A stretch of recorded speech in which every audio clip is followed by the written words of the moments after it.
Bon samedi Facebook Live. Ceci est mon 34e live de mon défi 365, Émilie Gauthier sur sa page professionnelle. Aujourd'hui, je vais parler de la santé. En fait, ça va être un court live. Je fais juste un petit rappel. Je pense pas que je vais vous apprendre rien de nouveau aujourd'hui, mais plutôt, vous faire un petit rappel en lien avec notre santé. Aujourd'hui, comme ceux qui le savent, ceux qui me suivent dans mes lives, savez que j'ai pris des décisions dans les derniers jours. J'ai décidé de bouger des choses dans ma vie pour pouvoir avoir plus de temps pour moi, pour pouvoir travailler moins et prioriser ma santé, pour être un coach bien chaussé. Et donc, à cause de que j'ai pris ces décisions-là, mais j'ai réussi à avoir du temps aujourd'hui pour... Salut Karine! Pour être allée faire du ski de fond. J'avais même pas fait de ski cet hiver. J'ai fait de la raquette, mais c'est tout. J'ai pas fait de ski de fond. Puis là, je les ai sortis de ma remise, puis j'ai décidé que c'était aujourd'hui que ça se passait. Il faisait tellement beau. C'était comme hors de question que je reste chez moi. Et donc, j'étais allée faire du ski de fond, puis là, je me suis félicitée. Je me suis félicitée d'abord d'avoir tassé des affaires, d'avoir pris cette décision-là. Pour être capable de prendre du temps pour moi puis faire du sport. Puis je me suis félicitée aussi d'avoir repris ma santé en main il y a 2 ans, d'avoir changé tellement de choses dans ma vie pour être en meilleure santé, pour vivre mieux, pour être mieux dans mon corps, pour être empuissancée dans ma vie. Ce qui fait que, salut Ariane! Raquette et marche aujourd'hui, ça fait tellement du bien. Ah oui, toi aussi! Super! Salut Sophie! Je parle de santé aujourd'hui. Puis là, j'avais envie qu'on explore c'est quoi la santé. J'imagine qu'on a tous une vision différente-ish de c'est quoi la santé. Vous pouvez partager dans les commentaires c'est quoi votre définition à vous, qu'est-ce que ça veut dire pour vous dans votre vie, la santé.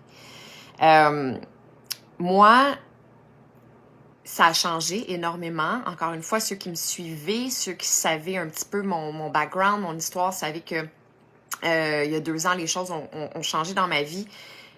Si vous m'aviez demandé c'est quoi la santé pour toi, Émilie, il y a 3-4 ans et avant ça, ça aurait été très, très, très différent d'aujourd'hui. Aujourd'hui, ma réponse, c'est, pour moi, la santé, c'est d'être dans l'état d'excellence par défaut de mon corps, de mon organisme.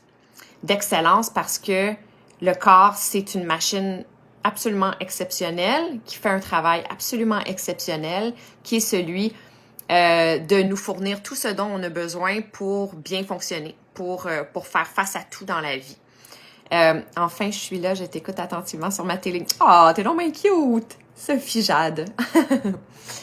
C'est d'être dans l'état d'homéostasie. L'état d'homéostasie, c'est le mode par défaut de notre organisme. C'est-à-dire, si on est en santé, qu'on n'a aucun problème, notre organisme, il fait une job impeccable pour nous maintenir en santé, pour nous protéger, pour faire un ménage constamment, nous détoxifier à chaque seconde, pour nous protéger de tous les petits intrus, pour nous énergiser, pour nous stabiliser au niveau des hormones, etc., etc. Ça, c'est l'homéostasie. Quand on n'est plus en gros plan, hey! Je veux pas être en gros plan. Moi, je me regarde dans mon petit écran de cellulaire puis je trouve que c'est bien en masse. C'est ça. Fait que pour moi, la santé, c'est d'être dans cet état-là. C'est d'avoir mon corps et mon esprit, parce que la santé, c'est pas juste le corps physique, c'est l'énergie, c'est l'esprit aussi.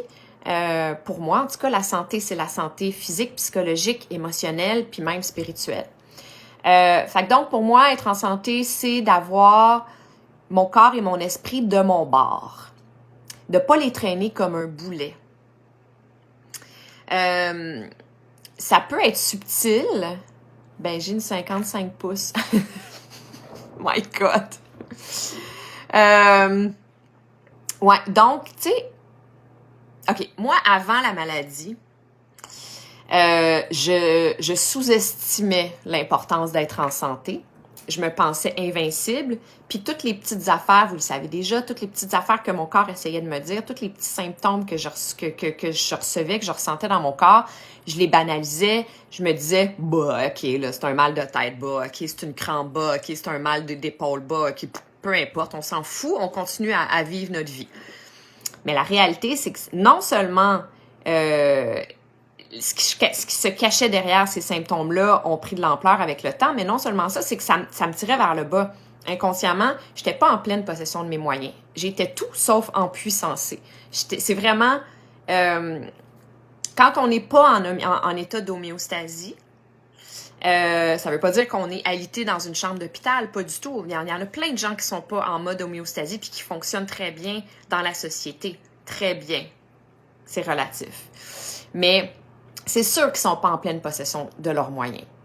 Pas être en homéostasie, c'est l'antithèse même de l'empuissancement, selon moi, selon ma définition à moi. Tu sais, avant la maladie, j'avais mal au ventre, j'avais mal à l'épaule, j'étais tendue tout le temps. Ça, c'est vrai, je suis de même aussi, je pousse mon corps à bout et je veux pas trop m'en faire. Hey! Maintenant, tu fais partie de ma communauté, Sophie Jade, parce que tu es fidèle au rendez-vous à tous les soirs pour écouter mes lives. Alors, le message va faire son chemin. C'est super important d'écouter son corps. Faut pas le sous-estimer. Puis là, je veux pas avoir l'air de la matante. Là. Fais attention à ta santé. De la façon qu'on l'entendait quand on était en santé dans notre vingtaine, dans notre trentaine, puis même plus jeune. Quand notre ma tante, nos parents, peu importe qui nous disait « Fais attention à ta santé! » Oui, ils vont faire attention à ma santé. Ben oui. Non, c'est sérieux. Venant de quelqu'un qui l'a eu tough à un moment donné dans sa vie, mais qui s'en est sorti, puis que depuis ce moment-là, ben plus jamais je vais retourner en arrière. Tu sais, j'étais pas malade avant la maladie. J'étais pas malade. J'étais comme tout le monde. Mais j'avais des mal de tête, des mal de ventre, j'avais des feux sauvages à répétition. À un moment donné, mon système immunitaire était tellement bas dans les dernières années de ma trentaine. Mon système immunitaire était tellement bas, je dormais mal, j'étais tout le temps stressée, je travaillais comme une folle, bon, tout ça, qui fait que j'avais plein de feux sauvages dans une année, puis j'étais tout le temps comme, tu sais, moi, j'étais maquilleuse en cinéma, ce qui fait que j'étais tout le temps j'avais le visage dans le visage de quelqu'un. C'était tellement handicapant d'être défiguré par une espèce de pataraffe sur la bouche que c'était devenu une hantise pour moi. Là. J'étais terrorifiée. J'étais complètement... Je paranoïais. Pas je paranoïais parce que j'en avais, mais je veux dire, j'avais tout le temps peur d'avoir une poussée de feu sauvage.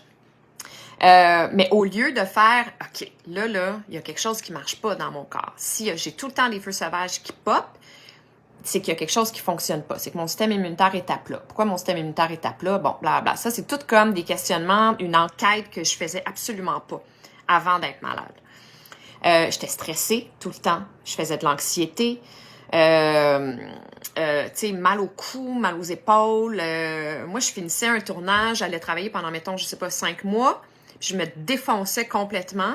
Puis là, après ça, je me disais, tu sais, je vais m'en remettre entre 2 contrats. Puis là, ben, je m'offrais des massages. Puis ma massothérapeute, elle me disait, mais qu'est-ce que tu fais pour être tendue de même? Ça n'a pas de bon sens. J'avais des briques dans les épaules, tu sais, j'étais complètement figée, tendue, puis ça élançait jusque derrière mes oreilles, puis ça élançait dans mes bras, puis, tu sais, c'était l'horreur. Le dernier film que j'ai fait en Europe, en 2019, j'étais allée d'urgence dans une clinique comment t'appelles ça?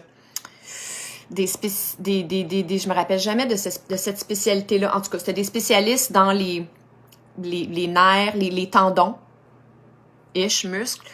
Puis ils m'ont fait une injection de stéroïdes dans les cervicales parce que j'étais plus capable de tourner mon cou, puis j'étais plus capable de lever mon bras, j'étais pas capable de maquiller, j'étais pas capable de travailler, j'étais pas capable de tenir mon pinceau. Parce que je m'étais emmenée beaucoup trop loin dans mon mal. Allô, maman? Sophie qui crie, ben non, je sais bien, surtout que je vais avoir 50 ans cette année, je dois me prendre en main. Oui, très contente de lire ça, Sophie. Je vais être là pour t'aider si tu as besoin d'aide. Ouais, donc, tu sais, des petits symptômes qui en deviennent des gros, qui deviennent paralysants, qui nous tirent par le bas, qui font qu'on n'est pas capable de bien vivre notre vie. Tu sais, notre corps, c'est le véhicule dans lequel on vit le plus trépidant des road trips de l'univers, qui est notre vie. Notre corps, c'est ça. C'est la voiture qu'on va choisir ou qu'on s'est fait imposer, mais avec laquelle on va passer à travers notre expérience de vie. Traverser, je sais pas, la France dans une vieille Citroën rouillée, là, ça fait que t'es toujours stressé vas-tu me lâcher, vas-tu péter aux frettes, t'es pas capable de mettre ton énergie ailleurs, dans les paysages, dans l'expérience, dans les destinations, dans ce que tu es en train de vivre. Tu es toujours dans le vas-tu perdre un pneu, je sais pas, je connais même pas ça, les chars, telle patente vas-tu lâcher, vas-tu tomber, bon, blablabla. Ben, un corps en lequel on met pas d'amour, on met pas d'énergie, puis qu'on prend pour acquis, puis qu'on laisse s'envenimer de toutes les affaires qu'on lui donne inconsciemment, le stress, malbouffe, toxines, bon, toutes les autres choses qu'on peut administrer à notre corps à travers notre vie, ben, c'est ça. Fait que ça fait qu'on se ramasse avec un corps qui est pas de notre bord, qui nous aide pas à vivre une vie en puissancée, une vie merveilleuse, finalement. Mais tu sais, c'est aussi... Je parlais de ça avec une communauté de femmes qui sont des coachs comme moi, pas en santé, par contre, c'est ça, c'est des coachs qui sont des coachs de business. Je fais partie de, bref, une communauté francophone et on parlait de ça, puis il me disait, tu sais, je disais à quel point je me sens toute seule dans ma niche, c'est-à-dire dans ma spécialité, qui est celle de la santé. Je suis entourée de femmes qui sont en business. Puis il me disait, oui, mais c'est tellement interrelié, t'es à la base de notre succès. Puis là, je disais, ah ouais, ok, c'est vrai. Puis il me disait, tu sais, on a besoin de toi pour arriver à nos objectifs, pour réaliser nos rêves. Sans la santé, on peut pas arriver à nos rêves, on peut pas avoir du succès. C'est impossible d'arriver au outcome idéal. Outcome, c'est quoi en français? C'est un mot que j'utilise beaucoup ces temps-ci, outcome. C'est quoi en français? Le dénouement, la tournure des événements, tu sais. On veut avoir du succès ici, on veut vivre tel genre d'événements, on a des rêves, on alimente des rêves, des projets de, je sais pas, voyager, partir une entreprise, quitter notre travail pour démarrer autre chose, ou tout simplement, je sais pas, profiter de notre famille, de nos enfants, de nos petits-enfants, d'être, tu sais, au maximum de notre forme, avoir l'énergie nécessaire pour, mon Dieu, pour tout faire, ce qu'on veut faire. Si on n'est pas en santé, oublie ça nos rêves, oublie ça le succès dans notre compagnie, oublie ça, tu sais. Tout ce que j'ai mis en place suite à la maladie, tu sais, il y a eu la première étape, c'était de guérir, évidemment. C'était d'éliminer cette chose-là que j'avais à l'intérieur de moi, qui s'appelle un cancer. Puis après ça, c'était l'étape 1. Puis l'étape 2, c'était de vraiment me reconstruire, me rebâtir, me régénérer complètement, revenir dans une santé, une homéostasie idéale pour être capable de vivre la vie que je veux réellement vivre pour la deuxième partie de ma vie. Puis cette deuxième partie de ma vie-là, cette vie que je veux vraiment vivre là, c'est celle d'être toute là. C'est celle de pouvoir mettre toute mon énergie, mon talent, tout ce que j'ai à l'intérieur de moi au service de ce qui me passionne, tu sais. Je veux pas que mon corps me tire en arrière, je veux que mon corps me pousse en avant. C'est ça, finalement. Fait que c'est quoi la santé? Ben, pour moi, c'est ça. C'est une longue réponse, mais ouais, pour moi, la santé, c'est ça. C'est pas l'absence de maladie, contrairement à la définition de la médecine conventionnelle. Tu sais, on va chez le médecin, on dit à notre médecin, j'ai telle et telle affaire, je sais pas, je dors mal, je me réveille en plein milieu de la nuit, j'ai mal ici, là, nanana. Elle nous fait faire une prise de sang. OK, je vais te faire ton bilan complet annuel, on va faire tous ces tests-là. Les tests reviennent, c'est parfait! Bon, OK, t'as peut-être un petit peu de mauvais cholestérol élevé, mais tu sais, il n'y a rien là, il n'y a aucun problème, tout va bien. Comment ça? Que je me sens pas bien d'abord? Comment ça que Oh, mais tu sais, ça, c'est normal, là, t'as 40 ans. Hein? Voyons donc. Fait que la médecine conventionnelle, on l'aime, là, tu sais. Don't get me wrong, je suis pas en train de dire que la médecine conventionnelle, ça vaut pas de la merde. Pas du tout, on en veut. Mais, ils ont un objectif. C'est d'éliminer les problèmes. C'est de faire disparaître les symptômes ou de réparer des choses. Mais c'est pas ça, pour moi, la santé. C'est l'homéostasie, la santé. On n'est pas obligé d'être malade pour ne pas être en santé. Alors voilà, mon live du jour sur le sujet de la santé. Fait que morale de cette histoire, je vous l'ai dit que ça allait être court, c'était juste un rappel en fait. Morale de cette histoire, on n'est pas ici pour rien, on n'est pas ici pour se tirer les pattes, se tirer notre corps vers l'avant. On n'est pas ici pour essayer d'éviter le plus possible de se ramasser à l'hôpital, mais que tant et aussi longtemps qu'on n'est pas à l'hôpital, tout va bien, puis qu'on est capable d'avancer. On se lève un matin, on est correct. Bon, tout ça. On devrait être en bien meilleur état que ça, selon moi.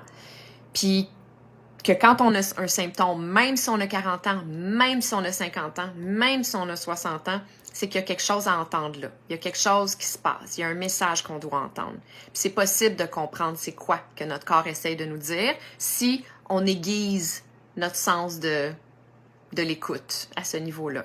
On n'a pas tendance à le faire, on n'a pas appris à le faire, mais ça se fait. D'apprendre à se connaître, de reconnaître c'est quoi. Ah, OK, c'est vrai, j'ai négligé telle et telle affaire hier, aujourd'hui. C'est vrai. C'est vrai. Merci mon corps de me l'avoir rappelé. Fait que donc, c'est ça. Moi, je fais juste vous rappeler que c'est tellement important de se prioriser, de se mettre de l'avant. On est capable de bien vivre notre vie après si on est en bonne santé. Sophie, ça me fait beaucoup de bien t'écouter. Ça me fait tellement plaisir que tu me dises ça. Tellement, tellement. Si on est mère, tu sais, l'image de quand on est dans l'avion puis que les air hostess qui nous disent si jamais il y a quelque chose, les masques qui tombent, il faut absolument que vous mettiez votre masque avant de le mettre sur votre enfant. Mais c'est la même chose.